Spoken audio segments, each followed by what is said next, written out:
Have you ever really stopped to wonder what it's like in the deepest, most hidden corner of our own planet? Today, we're not just going to talk about it. We're going to take an immersive journey there. So, yeah, let's dive right in. So, what is it really like down there at the very bottom of the world?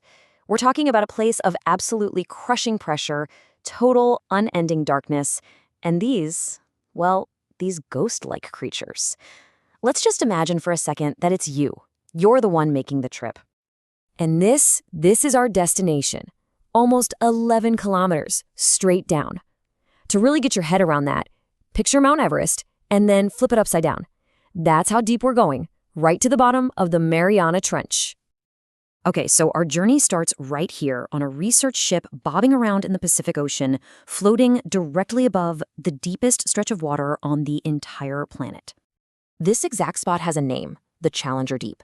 It's this incredibly deep canyon that plunges so far down, you could literally sink a mountain into it and still have a whole kilometer of water left above the peak. It is a truly alien landscape just hidden right under the waves. And here's our ride. It's a single-person submersible. And really, it's just this super thick metal sphere, built to survive pressures that would instantly crush a military submarine like an empty soda can. This tiny sphere, it's your lifeboat and your exploration vehicle, all rolled into one. Imagine climbing inside. It is incredibly cramped, barely bigger than a wardrobe. You're surrounded by the constant low hum of oxygen tanks and CO2 scrubbers. This little sphere is your entire world for the next few hours. It's your own personal bubble of air and light. So you're sealed inside, and now the real journey begins. A descent that's going to take over 2 hours. Just falling through a world that almost no one has ever seen. And then you hear it, that heavy, final, metallic thump as the bolts lock you in. And just like that, it's only you and the faint hum of the electronics. A crane lowers you into the sea and you're released. You're starting your long fall into the deep. As you sink, you can almost feel the world outside start to push back. The pressure just builds and builds relentlessly with every single meter you drop.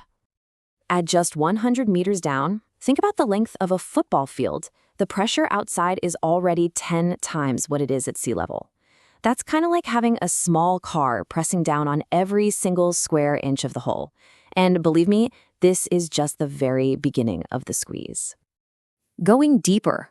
By the time we hit 1,000 meters, 1 kilometer down, the pressure is 100 times that of the surface. The force on that hull is now immense, and we're not even 1/10 of the way there yet. So what about at the bottom? The pressure is over 1,000 times what we're used to. But here's the crucial part. While the hull is getting squeezed with this unbelievable force, the air inside, it stays at normal pressure. All you hear is maybe the occasional creak from the metal as it adjusts. Now you're just falling through pure darkness, passing through these really distinct zones of the deep ocean. And somehow, each one is stranger than the last. Okay, we've just passed the 1,000-meter mark. That's the official boundary where sunlight just can't penetrate anymore. You're now in a realm of perpetual night. From this point on, the only light you'll see is from your submersible's lamps, cutting these sharp beams through the darkness. Everything else is just pure, absolute black. As you pass 4,000 meters, you enter what's called the abyssal zone. The water here is just a few degrees above freezing. And then you start to see them.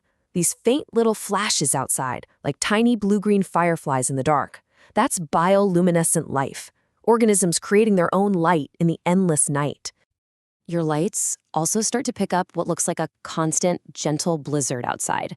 It's called marine snow, this slow rain of dead plankton and other organic stuff from the surface. And it's pretty much the only source of food for all the creatures living down here. And then, below 6,000 meters, you cross into the final frontier, the hadal zone.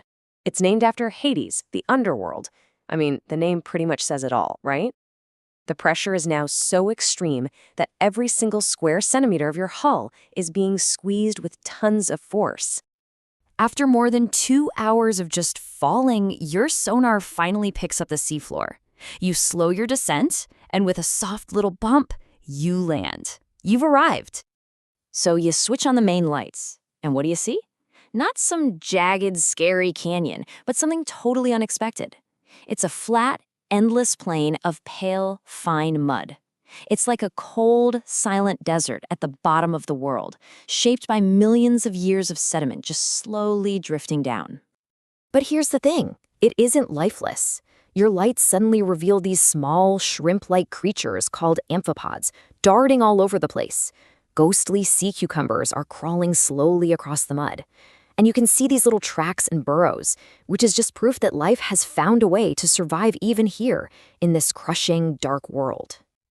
And just take a moment to consider the sheer isolation. Right now, you are physically farther away from any other human being than the astronauts orbiting Earth on the International Space Station. You're part of this incredibly exclusive club. Only a tiny handful of people in crafts like the Trieste and the Deepsea Challenger have ever been to this exact spot. After a few hours of exploring, it's time to go home. With the flip of a single switch, you release these heavy steel weights. That's the ballast that pulled you down. And now that you're buoyant, the submersible begins its rapid journey back to the surface. The ascent is way faster than the descent. You shoot upwards, retracing your path through the hadal and abyssal zones.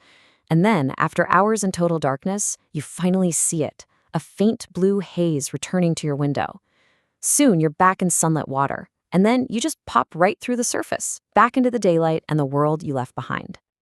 When that hatch finally opens, you carry with you the memory of this incredible journey, this knowledge that deep, deep beneath our feet, there is a world colder than ice, darker than any night you can imagine. And yet, against all odds, it is quietly alive. It really makes you wonder, doesn't it? What else is down there, just waiting to be discovered?